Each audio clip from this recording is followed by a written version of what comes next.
Hello, everyone, and welcome to Fresh Take from What Fresh Hell, Laughing in the Face of Motherhood. This is Margaret, and today I am talking to Gaia Bernstein. She is a law professor who writes, teaches, and lectures in the intersection of law, technology, health, and privacy. Gaia is also the mother of 3 children who grew up in a world of smartphones, iPads, and social networks. Her new book, Unwired, Gaining Control Over Addictive Technologies, shatters the illusion that we can control how much time we spend on our screens. Welcome, Gaia. Thank you for having me, Margaret. This is a very it's an issue that everyone is dealing with, I would say right now. I have an 11, 12, and 14-year-old, and so I feel like this issue is now suddenly the presenting issue. I look back on the days when I had a baby with, oh, should I let them ever play on the iPad? And I'm like, oh, those were the good old days. Now it is, as you say, kind of crushing in around us, this reality. So the book starts, you have an aha moment. Can you talk to us a little bit about that, about coming out of yoga class and kind of realizing the scope of what was going on? Yeah, so I think it was for me around 2015. And around that time, people were not really talking about this issue. I was not even paying attention myself. And I live in New York City, and I was, as you said, I came out of a yoga class and I went to get some coffee, and there were 15 people ahead of me in line. And usually I would have probably taken my phone out, but for some reason, maybe it was the influence of the yoga class, I decided not to. And I just looked around and nobody was looking back. Everybody was staring down. And I think that was the first moment for me when I realized that something was really different and wrong here. And I think that moment of you look around a restaurant and everybody is looking down at their phone, or you look around, any space, a playground, and the kids are playing and the moms are all staring at their phone. We have these instincts of like, there's something clearly wrong with this picture, but like a lot of issues we face as parents, it's not as simple as like, well, we just need to get our behavior together. We need to stop being so lame as people. And so as we start to look at the problem, is it just that we're all sort of totally sucked in by these devices? I guess let's start on a hopeful note. Is there some hope to break this, because it does seem so pervasive? I definitely think there's hope, and I think my book is an optimistic book. Yes, it is. I think we've been focusing in a place which didn't work as well. We have been focused on the idea that something is wrong with us as people, as parents. Why am I not getting any work done? Because I'm just surfing the internet and answering text. Why can't I get my child off the phone? People are asking what's wrong with their kids. Are they addicts? What's wrong with their family? And trying to control it in different ways. And I think the hope is making this shift from this internal battles or battles in our homes towards the public spheres, to doing things collectively. Because you make the argument in the book that this is not just behavior, personal failure behavior, that this is tech companies are figuring out very specifically how to keep us on our phones. So let's talk about some examples that you give in the book. One being the intermittent reward model. Tell us about this, because I think as we talk about this, friends who are listening, it's to say this is not happening by accident. This is not just, oh, you're so lame that you look at your phone too much. This is designed by design. So we're talking about intermittent reward model.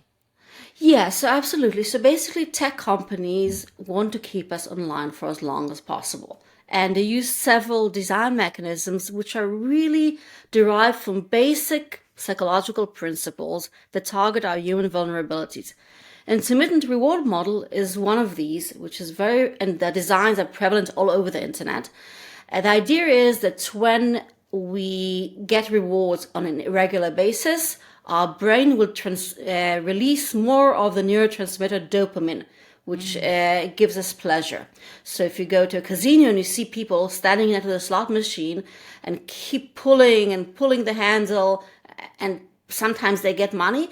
Well, they don't know when they're going to get the coins, so they keep going and going. Many of the features online are designed exactly the same way. Wow. So if you think about it, when you have a Facebook account or an Instagram account, you don't know when you're going to get comments or likes. I mean, I post something and I think this is going to get lots of reaction and nothing happened. I may post the same thing the next day and suddenly people are reacting. We don't know. So it makes us react much more, and everything is based on this. The notifications on our phone, we don't know when we're going to get that. We don't even know when we're going to get an email. Or if you think about Tinder, if you're dating, and so if you're swiping, you don't know when you're going to get a match. And this is devised everywhere in children's games through a feature called loot boxes, which is like surprise boxes. They don't know when they're going to get extra powers.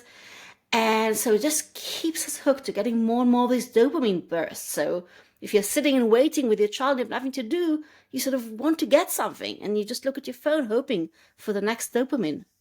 You also talk about the concept in the book of infinite scroll, which I just had a day yesterday where I was like, it's my day off. I'm going to relax. And I ended up, I think about taking a gym class that's 45 minutes. It seems like 10 hours. I think about taking a 3-hour plane ride. It seems like 9 hours. And then I just was sitting, I was outside, but I was just scrolling on my phone like it's my day off. And it just, the time passed so fast. And I think I was thinking about your idea of infinite scroll. So will you tell us a little bit about that? Yeah, so that's another example where tech companies, and by the way, employing groups of psychologists to design these things. This is super interesting. Psychologists, like they are going deep to say, how do I keep people as engaged as possible in this platform? Right. So basically, they took this very famous soup experiment. In the soup experiment, one group got a regular bowl of soup, and the other group got a bowl of soup with no bottom. So there was no stopping cues. The group which had no bottom ate 70% more soup and had no idea they were doing it. This is the infinite scroll. Basically, if you go on Twitter, you go on Instagram, you go on Facebook, there is never an end. There's never an end to the page. So they've taken away stopping cues, just like they took these people's bottom off the soup plate. So, and it's all over the internet, taking away stopping cues. If you think about it, if you go on YouTube, there's autoplay. On TikTok, one video ends, another one begins. Same thing if you go on Netflix. If you want to see a movie, the next or a show is even better, and the next episode starts immediately. Our stopping cues are gone, so we just spend so much time online. I find with TikTok, and I'm an older person for TikTok, but there is something about, it's like the roulette version of it, or there's something about the unknown that you could swipe next, and it could be someone decorating a cake, or someone talking about their devastating illness, or someone talking about the news, or a cute puppy. There is something about TikTok that I find extremely hard to stop. Like, when do I stop? I don't, the missing stopping cue there is really tough for me. Right. And for kids even more, probably. I'm sure that's right. And then, of course, we hear the term algorithm all the time, right? Like, well, the algorithm this and the algorithm that. Is it the algorithm that is keeping us engaged? Like, what is the role of the algorithm? So the algorithm is basically designed to make sure that we engage for longer. So it learns. So let's take Facebook, for example. They discovered that people will stay online for if there are posts that makes them angry. Yeah, I've heard that, right? That you're more engaged if you're angry than if you're just like, oh, that's a nice puppy. Right. So hate and anger keep you online for longer. So if a post gets angry reactions, it gets more point than if it gets likes or loves. And then it will show on more people's feeds, so it gets promoted. And that's exactly the result of a learning algorithm. They probably didn't start with that, but that's what they've discovered.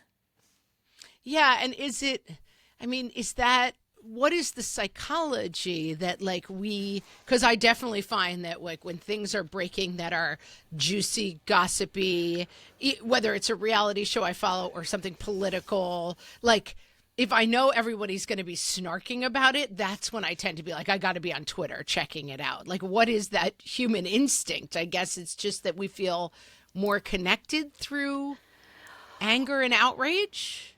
Well, it seems like people feel more connected to groups when there's an other they can be against. And that Yes. explains a lot of what we've been seeing in society, lots of disconnect and division. All of this was done in order. I mean, as I said, I don't think that's what they meant at the start, but that's what they discovered keeps us online for longer. And I think it's important to understand this is all part of a business model. I mean, the reason they need us online for Absolutely. longer is that we get Gmail for free, we get Facebook for free, and we pay with our time and with our data. So they need us to be there for longer so they can collect more information on us to target better advertising to us. Then they want us there for longer so we'll see the advertising and buy the products. So they can't really afford for us not to be there because the whole business model in which most of the internet economy is based will crumble. And And that's that's how it what's so works. scary about this. I want to drill down on that when we come back. We are talking to Gaia Bernstein. She is the author of Unwired, Gaining Control Over Addictive Technologies, and we'll be right back. So, I think the point that really hit home for me in this book is that the blame for kids and technology or the kind of stopgap measure for like, well, if you don't want your kids doing all of this, like, I guess you should be a better parent.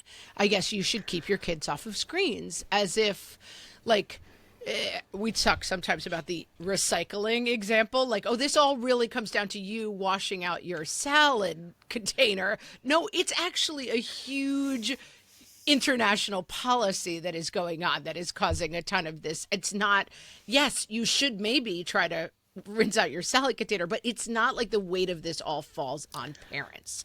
So let's talk a little bit about that and how this is comes down to an argument of personal responsibility when we're not really clear what it is we're up against. Right. So I think for me, I started researching the book looking at the past, and I realized there was a connection between the wars against tobacco, the wars against junk food to protect privacy. And it seemed like whenever a large industry, the truth comes out and people realize that the product is harming consumers, then their legal method, it's a PR method, it's a legal mechanism, is, well, the consumers chose the product, they're responsible for what's happening. So with cigarettes, basically, smokers sued cigarette companies because they were sick with lung cancer and dying. And the cigarette companies said, well, you chose to smoke and it's your responsibility. And they won for decades in court. And same thing with food. A group of teenagers sued McDonald's in New York because they were sick with diabetes and they were obese, and McDonald's said the same thing. Nobody forced you to eat at McDonald's, nobody forced you to supersize, and the New York court agreed, and they held it, the kids were responsible, not the junk food industry. Mm-hmm. So that's what's happening with tech, but I think tech companies have taken it a step further. I mean, yes, we have game manufacturers saying, well, it's all the parents' fault, and the kids are playing, but basically they're also giving us tools to make us feel responsible. Right. So all these digital well-being tools we have, like how much time you've been on your phone, you can see your screen time, or you can limit your time on an app. You can turn your phone gray. You can use parental controls to limit your kids' time. All these things are not really meant for us to spend less time online, and also not really for our kids to spend less time online, because they don't target the addictive features we just discussed. They don't target the infinite scroll, for example. What are there for is for us to feel responsible, to feel we're in control, and then if we fail, If even though you put parental control on your kid's computer and phone and they're still somehow using it or they're fighting with you, it's your fault. And I think that's a big part from where the blame is coming from. It's so I mean, TikTok has videos saying you're in control. Right. You're not. I'm not in control on TikTok. I'm going to tell you right now. I lose control very easily on that TikTok. Yeah, and so they're basically, it's like personal responsibility is king, maybe particularly so in the US. I mean, it seems like, well, everything comes down to like, well, do it or don't do it. But if cigarettes are being marketed to kids and designed to be as addictive as possible, and food is being pumped with sugar and fat in a perfect combination to make it as craveable as possible, and screens are designed in every way with these casino type settings to be like, there's no clock, there's no watch, there's no way to tell how long you've been there, then it's suddenly like, well, it's your responsibility. That's basically the thesis, correct? Right. Yeah, and it's sort of, and you're right about it being very strong in the US because there's a very strong social ethics of self-choice and self-responsibility. So it plays into this. Yes. Yeah, but that push notifications and other things that pull us back to screens, they can overcome whatever personal responsibility we're attempting to engage in, right? I mean, it's like it's designed to overcome your feeling of personal responsibility. Right. But the thing is, in the end, we just sit there blaming ourselves all the time, Yes. thinking something is wrong with us or with the children. And that's not the point, really. Right. I mean, blaming ourselves, but also, to be very fair, being blamed by everybody else, right? That like everybody, what we're hearing is like, well, kids today, back in our day, back in the 80s, oh, the bikes were on the lawn and kids were just hanging out together. But nowadays, these lazy parents just have their kids home in front of screens. Or back in my day, we used to read books, but nowadays, parents don't care about books.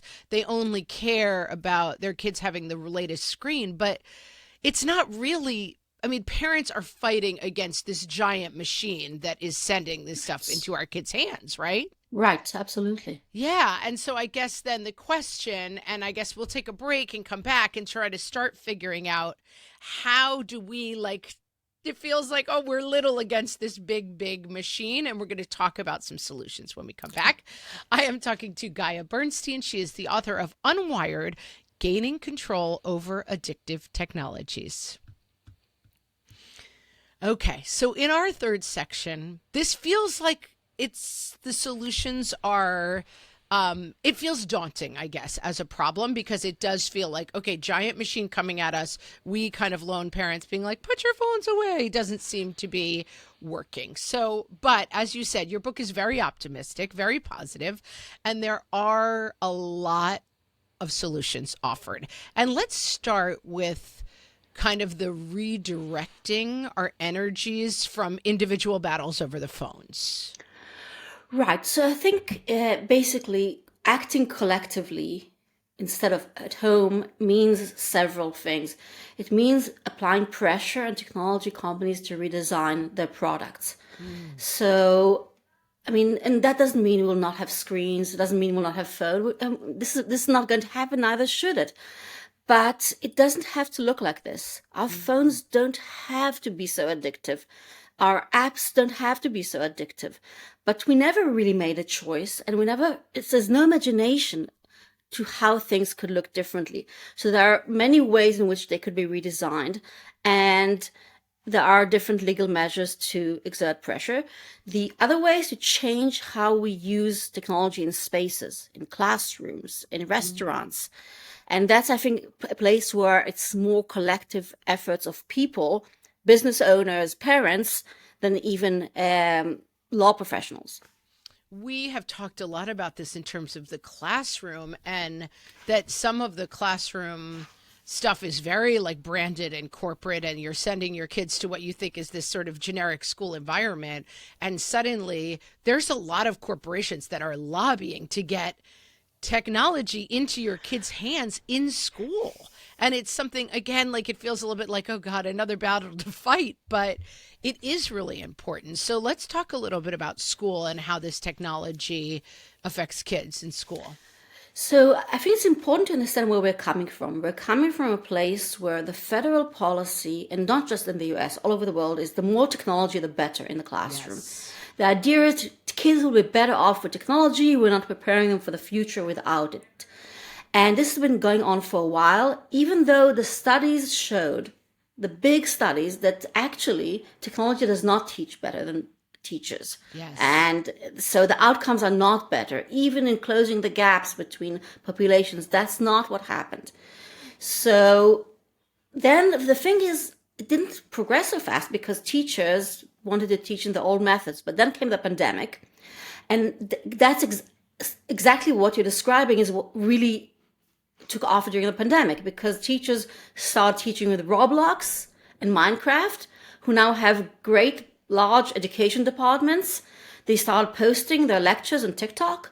Mm-hmm. And once they learned these methods, and the kids also came back from the pandemic to the classroom and were so used just getting the dopamine boost, it became very difficult to even go back.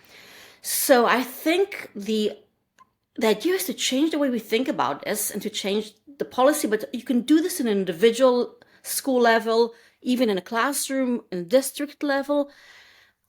Incorporating the technology in the classroom should be the case only if the technology is better than a teacher. If you have a quiz that works better than, for a game than for a test, do that. But first of all, evaluate it. No technology should be in the classroom unless it's doing something there that's useful, like coding, for example. I think this is super useful as a mindset shift, because I know that a lot of schools tout their technology use as a huge benefit, that like a school that is super technical and uses the latest technology is often touted as like a superior school. I know my sister-in-law, who's been on the podcast, runs a progressive school where they, build stuff with rocks and sticks, and that they're teaching kids in a very, very hands-on way that can be much more functional than technology. But that's why I really love this book and this perspective shift for parents that don't always hear technology as a value add. It's not necessarily that technology is better than a kind of hands-on learning or a more traditional learning style. Technology is not necessarily better than lack of technology. Right. And also the issue of screens. I mean, screens could be limited according to age. Yes. There should be a limit of how many hours of screen. There's no reason for kids to read on screens in the classroom. Actually, the studies show that the comprehension is lower when they read on screens, even though that's not what they think. And so, and the thing is, if you are doing classwork on screens, when you come home, homework is on screens. Yes. So what happens in the class filters into the home. And if your kid has Minecraft as schoolwork, it legitimizes Minecraft, which was chosen as the most addictive game of all times by Wired magazine. So how can you tell your child no when he just had a teacher assigning it? So it's really important to start with schools because it changes the norms and it can also delay things for kids. Yes. And I think that's really an interesting point that like I hear like, well, they're using Minecraft to learn. It's like, oh, they're making learning fun. But there is another side to it. And it really is like they're making learning connected to these like very big corporate games that are targeting kids to stay playing them for as long as possible. Right. And that Minecraft camp is now the big thing, and like everything is kind of leaning in. And I think that before I read this book, I very much had the perspective of like, oh, that's a clever way to engage kids. And it helps to really see the flip side as technology, like screens are already so pervasive that we don't need everybody being like, here's how to learn more on screens. Right. And you know, the effects accumulate. The more dopamine boosts, the more impact on kids' brains and cognitive development all the way to 18, mental health. Yeah. If you add school time to home time,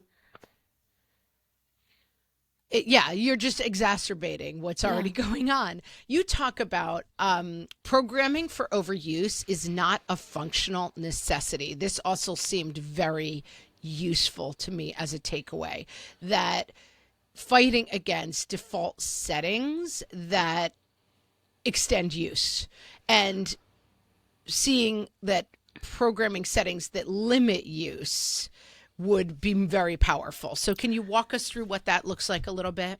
Right. So when I talked about redesigning technologies, how do you redesign? So, when we get a phone now, the default option is unlimited time. Yes. If you decide to be very proactive for yourself, for your kids, you could limit the time. But the way we conceive default settings, and that's what the studies show, we think about it as a recommendation, and we are less likely to change it, and we are more likely to go back to it. So if the defaults were different, for example, let's say you got your phone with only 2 hours per day, you could change it, but the default was 2 hours. It changes your mindset. Yes. And when all these tech companies are coming out with the digital well-being measures, they never ever, and they would not do that, put the limited time as the default, because they know what Yes. default does. Yes.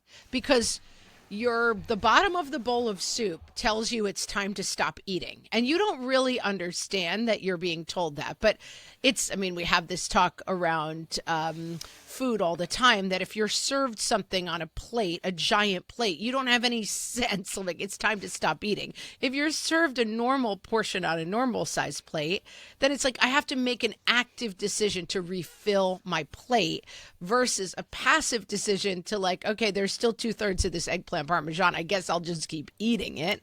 And that is similar to like if your phone said, hey, it's been 2 hours, time to stop now. Might it tell you, oh, wait, that is actually signaling me that I have been on for too long, versus once a week you kind of get this, your screen time was up by 4 hours last week and you're like, oh, that sounds terrible. Anyway, forget about it. Let's move on. And so, where does the default setting come from? Does it come from us figuring out how to program it in that into the phone, or are we talking about lobbying governments to say the tech companies? Where is this solution practically? So I think if it's about applying pressure on tech companies, and that's already happening. And I think that's what I showed in the book, because people don't Yes. see the whole picture. There's so much work already being done legally. And that's why I would like people to feel more hopeful, because when there's so much awareness now and there's so much action. So whether it is class actions of parents against social networks for addicting kids, or against games for addicting kids, or we have laws, bills, which are now trying to regulate social media, and there is antitrust action against big tech. All these things together, it's not going to be one huge Supreme Court case that's going to fix this. It's not going to happen. Tech is fixed. No. Right. But these things, all this pressure over time will make, I believe, tech companies change these designs. And I think at the end, the business model has to change.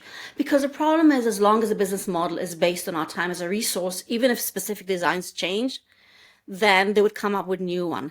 So I think it's a much bigger thing, but I think we're already in the middle of the way.